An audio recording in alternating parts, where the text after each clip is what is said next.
almost drowned. My in-laws have this house kind of like in the Adirondacks by Lake George. And, every summer we spend a couple weeks there. It's honestly one of my favorite things every year. Like, not really growing up around that sort of nature, being able to like go, it's like I find so much rest and peace. Is amazing. Now, if you're a little bit familiar with Lake George, you have kind of like the lake, and then all throughout the lake, there's this kind of like small, honestly, rock formations. They call them islands, which is kind of like this like small piece of rock. But like you can go there. If you have a boat, you can take your boat. Some of them you can camp, and it's kind of like a quiet little space where you can spend some time. So a couple weeks ago, we're there for the summer, and we go to one of these like little islands, and my son Jack, he's playing with some sand toys, and gets distracted, and one of his toys kind of like drifts away into the water. And if you've had a kid, under the age of 3, a toy getting lost is like an international crisis. So everybody's okay, somebody should go get the toy. It's like, you're the dad, so I guess you should go get the toy, right? Now, so you should know about me. Like, swimming is not my strong forte. Like, I get by my dashing good looks. Like, swimming is not the thing. So I'm not like a super great swimmer. I had just been like fighting this cold. So like my respiratory system was in shambles. Like I could barely, hold there and walk up a flight of stairs. So I have like no lung capacity, but the toy is out in the water. So I jump into the water, swim. I grab the stupid toy. I get the toy, and then I realize I don't think I can make it back into the shore. Like I could barely breathe. I felt like I was like, sinking. Like I kind of like panicked at the moment. I didn't know what to do. So I cried out for help. I was like, hey, somebody. And it was great. People came out. People helped me, dragged me out of the water. As they're dragging me out of the water, I don't know what happened because I didn't even like taking water or anything. I started experiencing the strongest headache I've ever experienced in my life. Like what the doctors later thought is that maybe like some like, blood vessels in my brain kind of like, the panic, like a bunch of like blood rushing, and like it started giving me this bad headache. It was so bad, I was screaming. They had to call an EMT to come, basically like 911 of Lake George, to come get me and check up on me. And like you can see like the most like proudest moment of my life, like dying while the EMT is checking me. And it's funny now, like it got bad for a few months. Like I remember I was applying for life insurance, and one of the questions is like, have you ever had like an MRI done recently? And the headaches didn't go away, so much so that, I had to see a neurologist. They ordered me an MRI. So I had like all these tests done. They couldn't find anything wrong. And then like a few months ago, the headaches went away. That was a couple of years ago. But if I drop dead to that, you know what happened, right? Anyway, so it was this kind of like really scary moment. And for me, the thing is that now I associate this place, Lake George, kind of like one of my favorite places in the world, with this incredibly traumatic moment, right? Like I have these memories of peace and joy and everything in Lake George, and now all of a sudden, I'm also, every time I'm there, I'm having this memory of this thing that happened to me there. The Bible, believe it or not, is full of stories like this. Like some of the most important and defining moments in the biblical narrative happen down by the water. You have miracles, you have healings, all sorts of things, to the point that like the core sacrament of the church, which is baptism, it's commemorating the baptism of Jesus, something that happens in the Jordan River. Now, the reason why I'm telling you this is because summer is about to start. And if you're anything like me, you probably associate summer with water. There's probably some body of water you're going to be visiting soon. Maybe it's a beach, maybe it's a lake, maybe it's your local swimming pool, right? Like we think summer, it gets hot, we want to kind of like freshen up and spend time by the water. What I've also noticed about summer is that a lot of times we tend to kind of like put God in the back burner for a couple months. I don't think it's an intentional thing. I think that we travel a lot, and there's a bunch of weekends that we're gone, so we're not worshiping on Sundays at church. We're not serving. If you're part of a life group, or life groups usually take off during the summer, so you're not meeting with your group. And before you know it, a couple months have gone by, and you've barely thought about God. And the irony of that, of course, is that in the Bible, whenever a Jewish person was close to the water, there's all these Bible stories that could recite you about things that happened there. In the Jewish imagination, the water is this reminder of the presence and the power of God. The question I want to posit to us is, what if that could be true for all of us? That as we go on our summer trips and enjoy our vacations, we spend time wherever that is, what if as we're in those settings, even if you're not here at church every Sunday, what if you could encounter God there? What if those places could trigger reminders of the goodness and the power of God that you can respond to in worship and gratitude? So what we're going to do for the next 9 weeks is look at some of the stories in the Bible of things that happened down by the water.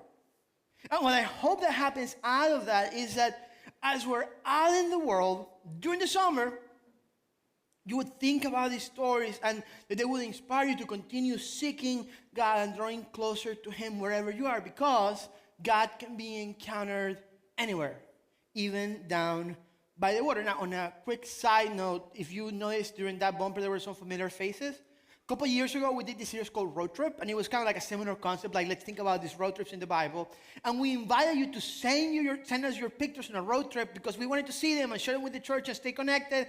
That's some of the pictures that made it into that bumper. We want to do something similar this year. So we want to encourage you to share some of your pictures. If you find yourself down by the water this year, share that with us. Easiest way to do that, post them on social media, tag us. Our handle is @TheJourneyNova. That works for Instagram, that works for Facebook, and use the hashtag down by the water. We'll use them. We may share some of them over the weekend. Hey, look at what some of the Journey families are doing. If you're comfortable sharing that, they might make it at some bumper.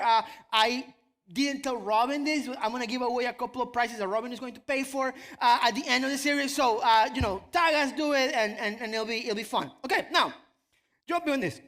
Today, we're going to start by looking at, perhaps, as Gary was saying, the most famous story in the Old Testament when it comes to water, which is the parting of the Red Sea. This is an incredibly important story in the life of Israel. It's kind of like the birth of Israel as a nation. And even as we're, thousands of years later, we're familiar with it because of how much it's been depicted in culture and in art. We have, the Ten Commandments with Charlton Heston. We have The Prince of Egypt. We have that terrible movie that Ridley Scott did that I still don't fully understand. Like, I want the guy from The Chosen to be done with The Chosen and do an actual adaptation of the Exodus story, because I think it'll be awesome.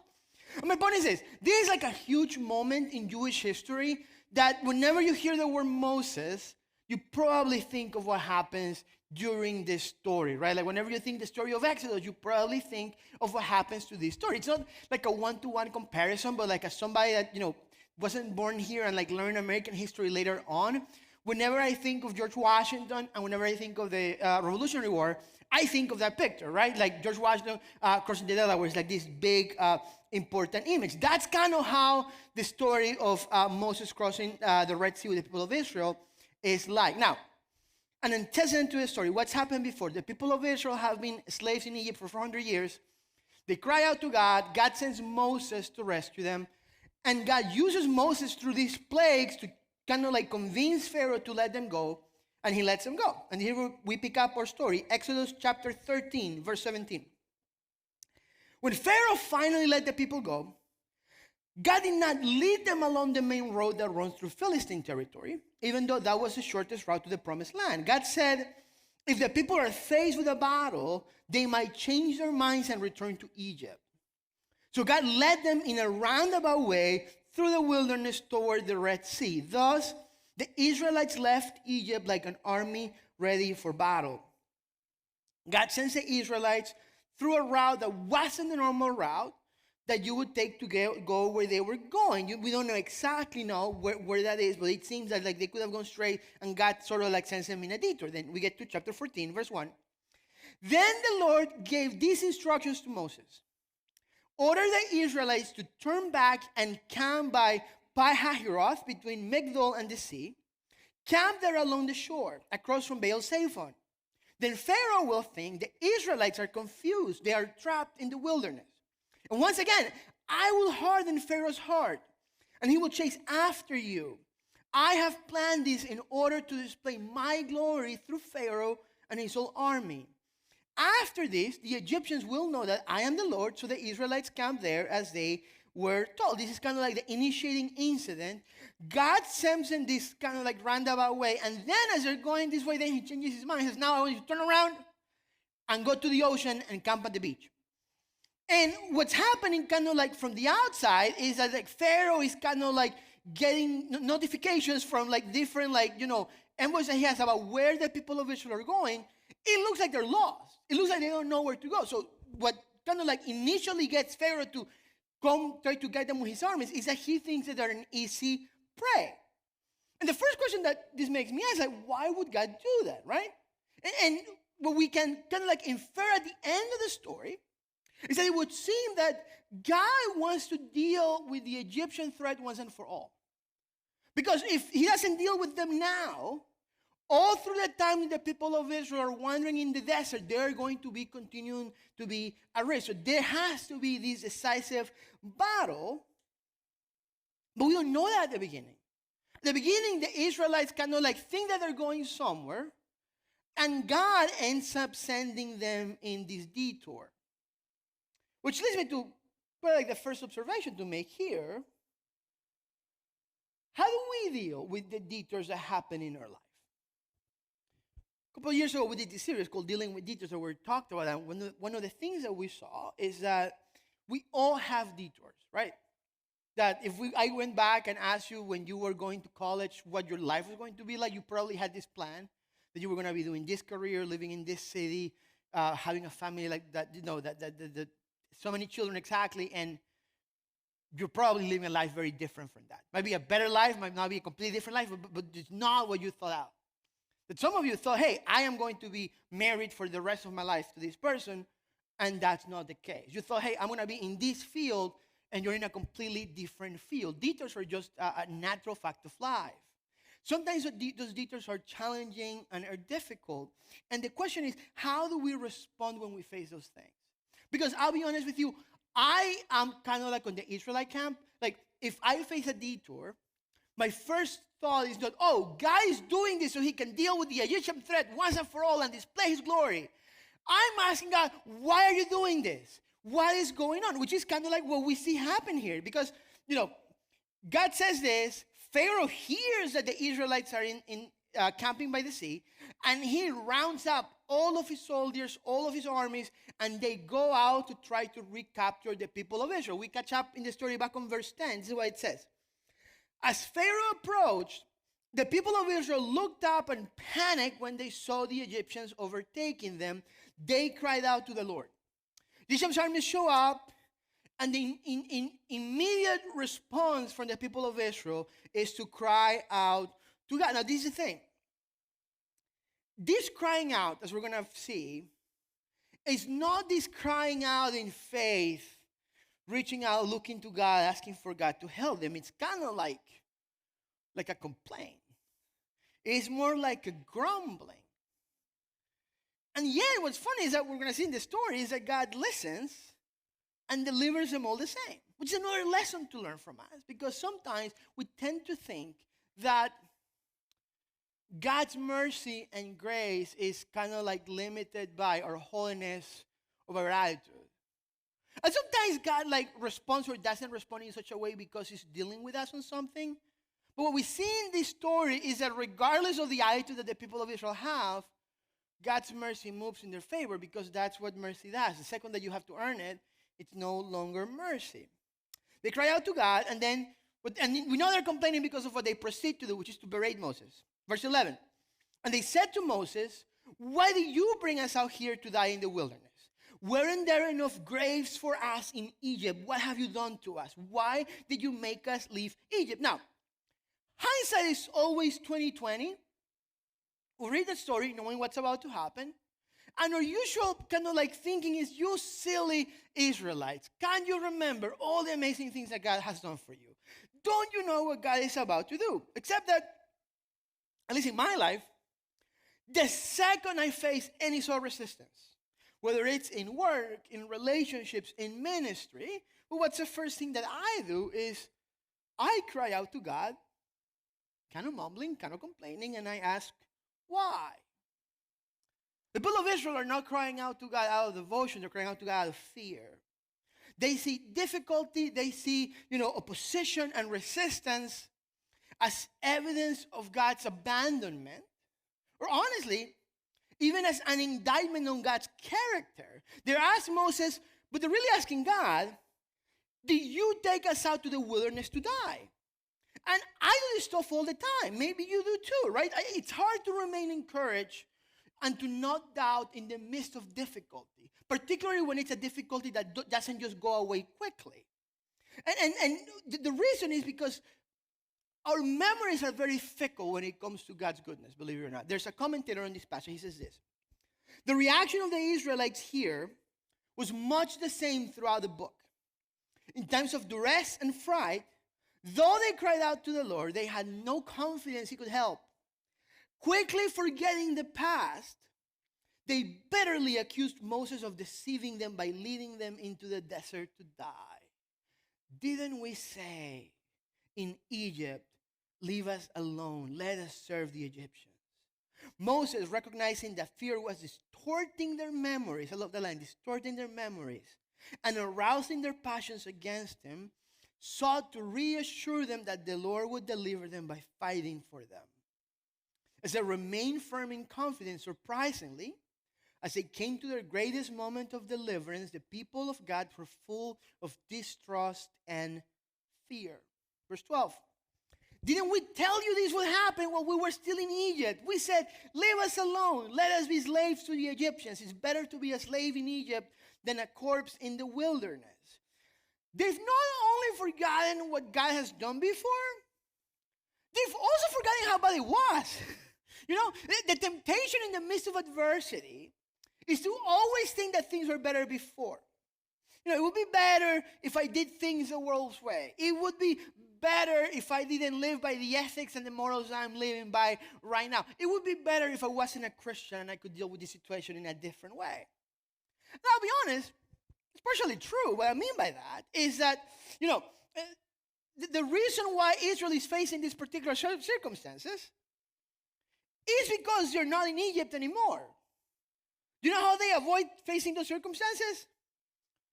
By staying in Egypt, except that then you're still in Egypt.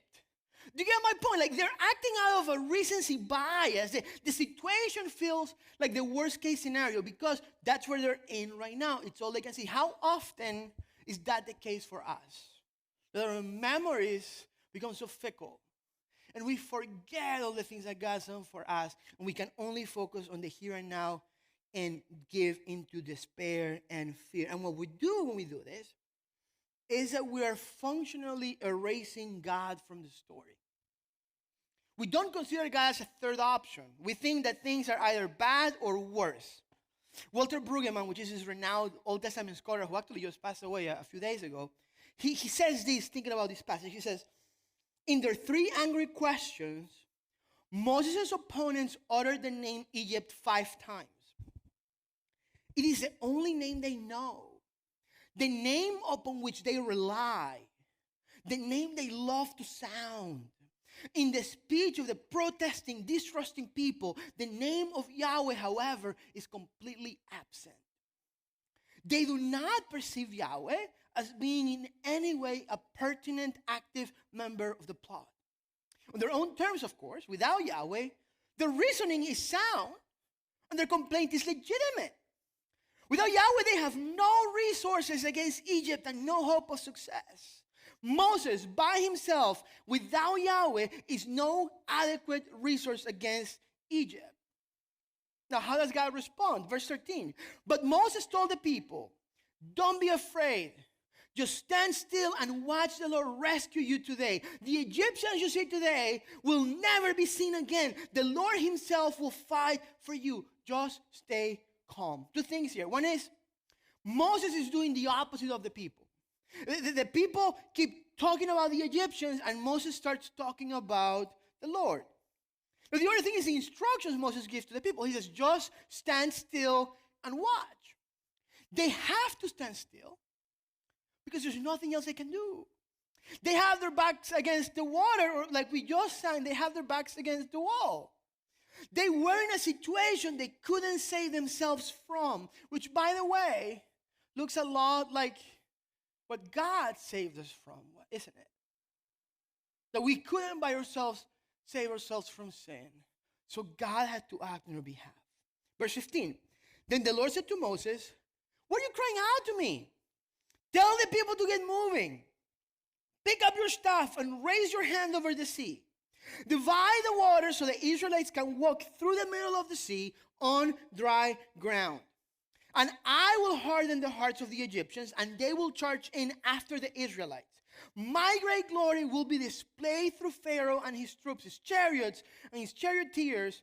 When my glory is displayed through them, all Egypt will see my glory and know that I am the Lord." And this part blows my mind because God is super casual with Moses. Do you know what I mean by that, right? Like, you read this, and it seems like God is annoyed with Moses. Like, he's like, "Oh my God, what are you complaining now about, right? Like why are you talking to me? Just divide the waters, like you do, right? Like, just have your staff and divide the waters."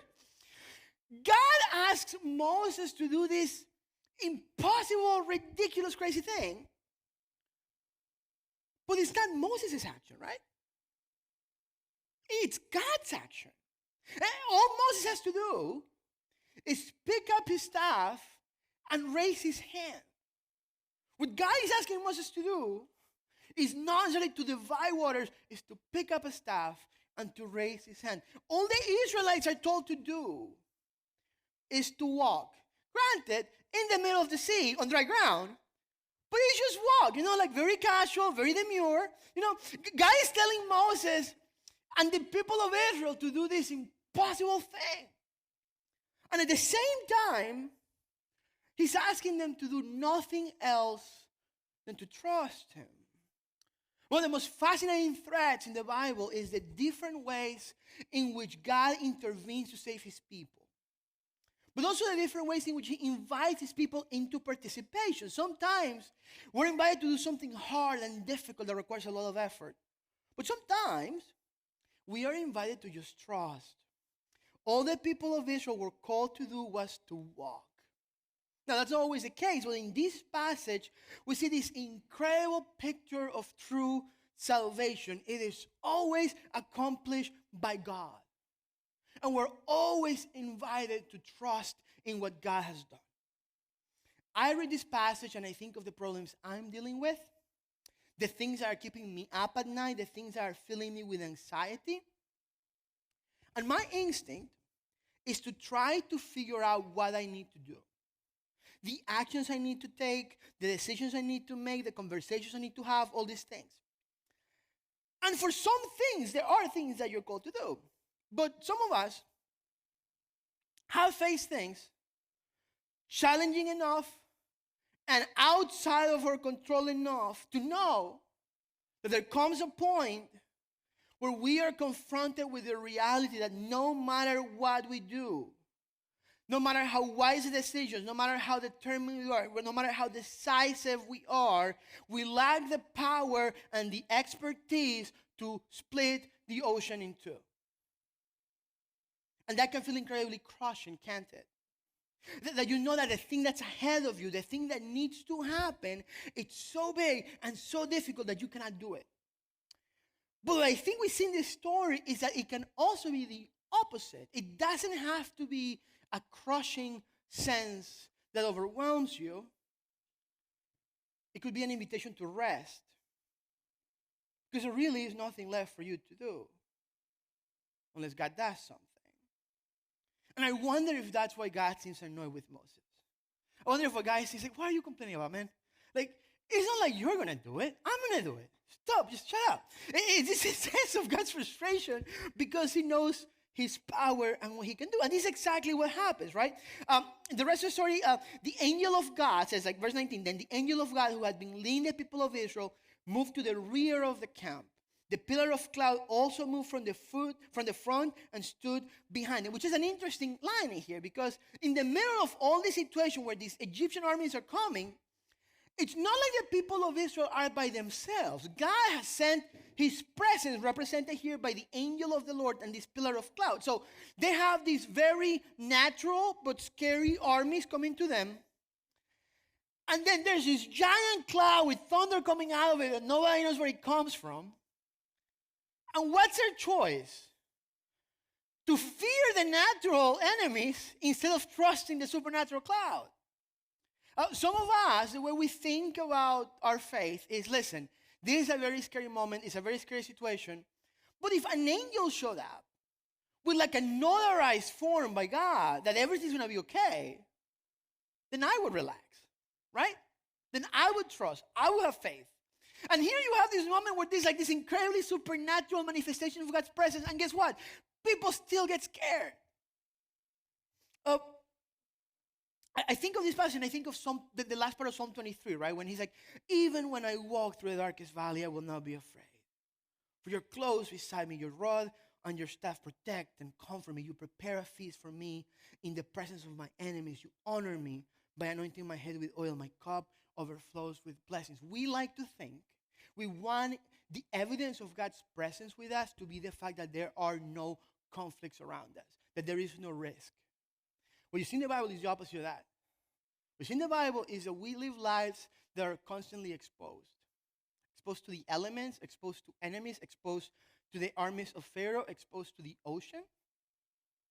And that it's precisely there, in the midst of our exposure, in the midst of our risk, in the midst of danger, where God's presence makes itself known. The key is to shift our desired source of confidence, which would be, I would trust in God if everything was going right, to have faith in God's presence with us in the middle of the danger, in the middle of the problem.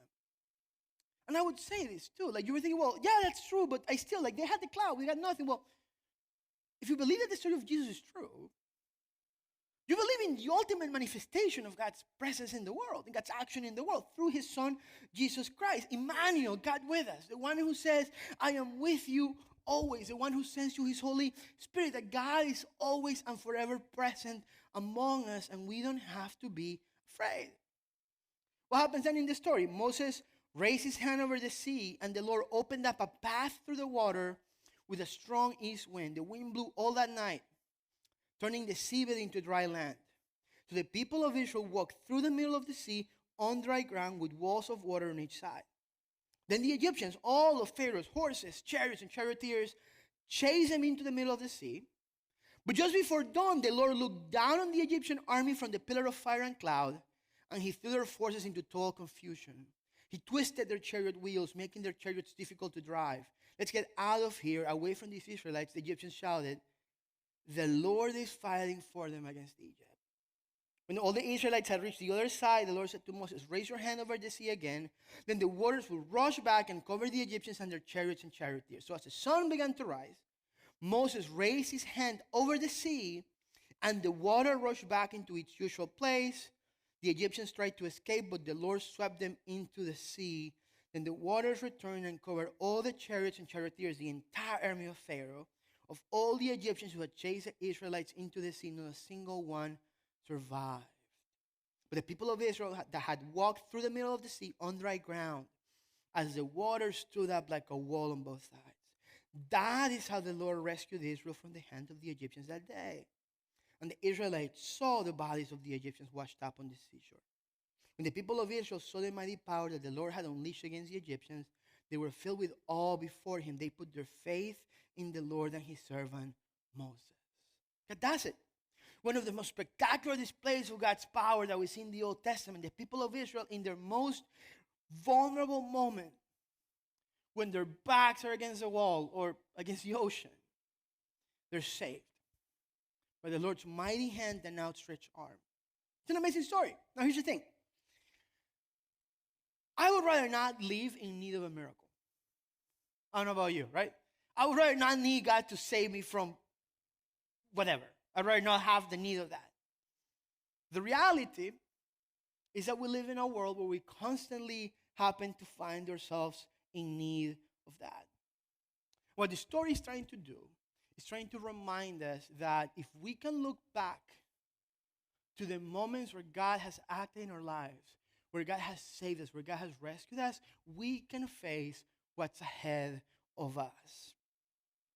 On May 21st of 1940, the Allied forces of Belgium, Britain, and France find themselves trapped by the German army along the northern coast of France. And the commander of the British Expeditionary Force realized that the only way to escape was through the port of Dunkirk.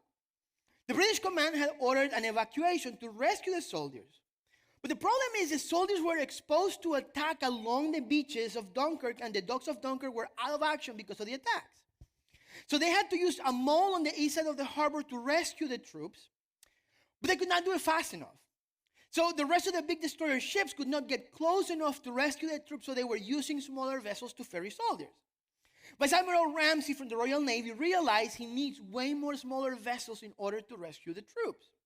So what he did is he recruits hundreds of civilian vessels like fishing boats and lifeboats and sailing barges that could get close enough to the beach to ferry the soldiers to the larger ships.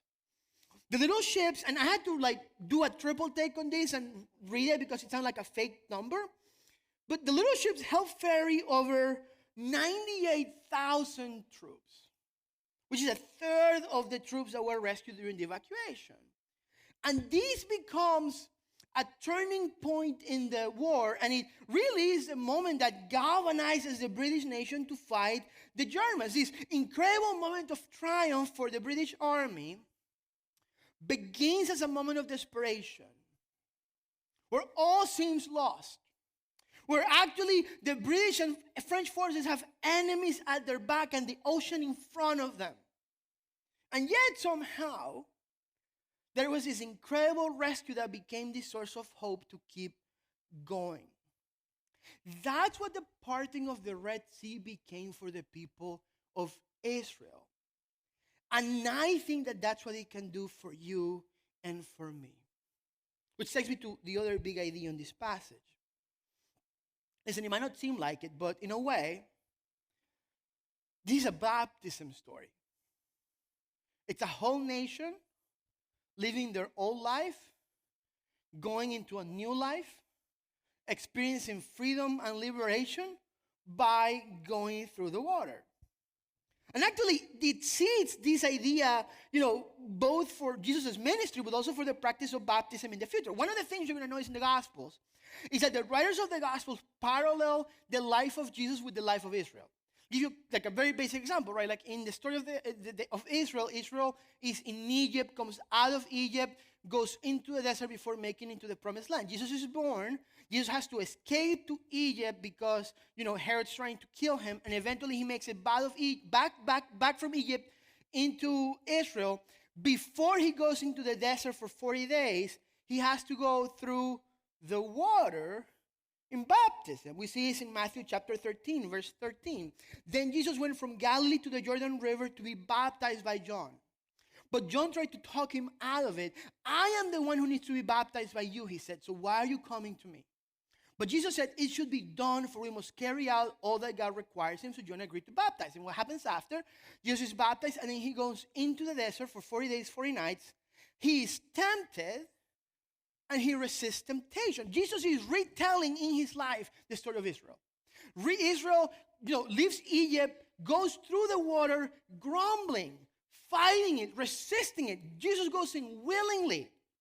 The people of Israel go into the desert, and the first thing that happens there is what? They forget about God, and they build this fake golden calf to worship because they're afraid. Jesus is tempted, and Jesus resists temptation. A first century Jew would be listening to this story and notice all the parallels right away, which means that the parting of the Red Sea is pointing to the story of Jesus, pointing to the idea that God's salvation is something God does for us when we can't do it for ourselves. It's something that we don't deserve and something that we can't accomplish. But what I leave you with you this morning is this, that it should also become the focal point of our trust in God in the middle of all the situations that we face.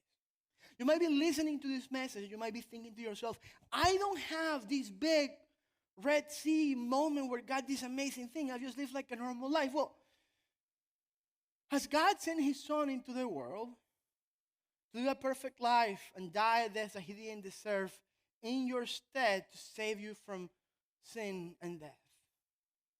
Because if he has, then you have a Red Sea moment. God acted on your behalf, doing something you couldn't do for yourself to save you. And if that is true, then you can look back at that moment of salvation and cling to it when you face the future. You've heard me say a couple times this morning this phrase, with a mighty hand and an outstretched arm. That's a phrase from the Bible. It's actually in the book of Deuteronomy. It says, so the Lord brought us out of Egypt with a mighty hand and an outstretched arm, with great terror and with signs and wonders. And if you read through the Old Testament, this phrase becomes kind of like this motive that keeps coming back over and over and over again to remind the people of Israel of the things that God had done in the past so that they could face the enemies ahead of them. And if that's true for them, I think it can be true for us. The Apostle Paul actually picks up on this. He says in Romans 8:32, since he did not spare even his own son, but gave him up for us all, won't he also give us everything else? For Paul, the evidence of God's faithfulness was the giving of Jesus. I can have faith because of Jesus. The core thing we're invited to remember is precisely what we symbolize in our baptism, God's salvation for us. Martin Luther, he said that whenever he was facing a moment of temptation or a moment of doubt, he would whisper to himself, remember your baptism. Remember your baptism. It's not like a mantra that would help him face the situations that were ahead of him. Meaning, remember the thing that God did for you. Remember how God saved you when you were at your lowest, how God did something for you you did not deserve and couldn't do for yourself. And for Luther, that becomes a source of strength in facing difficulties in life. And I think this ought to be true for us. And for some of you, that might be your first step. I mean, you're here in this story and you've never actually taken that step. You've never actually trusted Jesus with your life. You've never actually trusted in this story that God has stepped into human history to do something to save you. And if that's you, we want to invite you to change that. So one of the things we want to do at the end of this series is we want to have a baptism Sunday. And our challenge is honestly that anybody that's at the journey that hasn't taken that step would take that step that day. If you have questions about it, I'm going to be teaching a class on baptism on July 27th. And the actual baptism Sunday is going to be on August 10th. You can sign up and register for both things. The QR code in front of you, the app, you know the drill. But maybe you're here and you've been baptized. And you're a Christian. You love Jesus. You know this. And you're still faced with those moments where it feels like you're between a rock and a hard place, where you feel like you have, your back against the wall. And if that's you, what I want to do this morning is want to invite you to do that, to remember your baptism. When you're tempted to grumble or fear, remember your baptism. When life takes a detour that you did not expect, remember your baptism.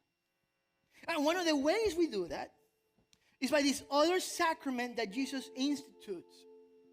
When we remember this way in which God saves us. So what I do is I want you to stand up right now. And if you have your communion elements, take them with you. I want you to take the bread.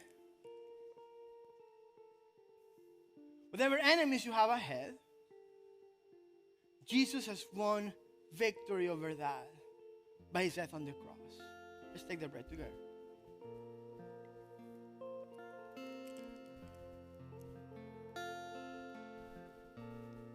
Whatever difficulties, whatever trials are ahead, whatever armies are ahead of you, whatever ocean is ahead of you, Jesus has obtained victory over that by pouring his blood on the cross.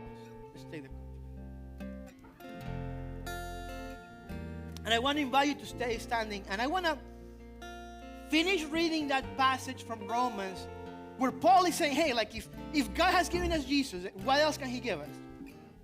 And this is how he closes the passage. He says this.